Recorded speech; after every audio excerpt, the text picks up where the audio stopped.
blessing to have this opportunity to take a couple of minutes here on this Tuesday to try to be a blessing and encouragement to you. Acts chapter 26 is a very interesting chapter as Paul is permitted by King Agrippa to speak.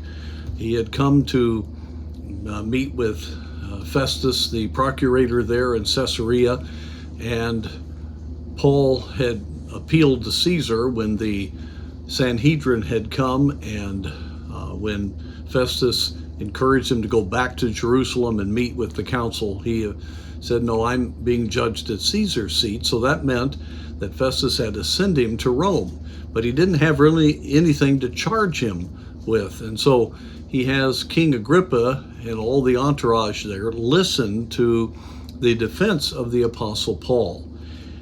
King Agrippa knew much of what had happened in Judea. He was part of the Herodian family, and so he understood the impact of Jesus Christ.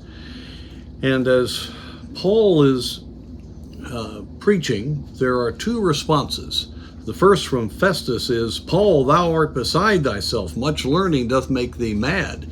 In other words, this idea of the resurrection from the dead, the Greek-Roman thinking, that was too much for them. But King Agrippa was very familiar with the scriptures.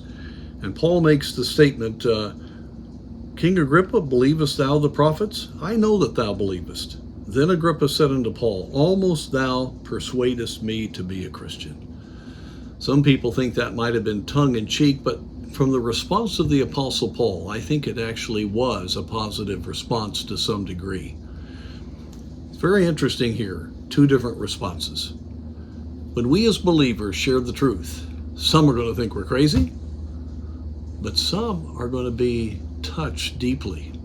And here we're talking about leadership. It's exciting when you have an opportunity to speak the truth to no matter what kind of profession or position a person has. For they're all human beings. They all have within them a conscience that God has given to them. They all know their mortality, and the Spirit of God has been promised to convince them of sin, righteousness, and judgment. And so we need to be bold in our declaration, knowing that some won't understand, but many will be deeply touched. And it's really encouraging to know we have the truth, and we need to be excited about declaring it, understanding there'll be different responses. But down deep, we don't know what's really happening. And this is how people come to know the Lord. May God enable us to give an encouraging and forthright word about the good news of the gospel.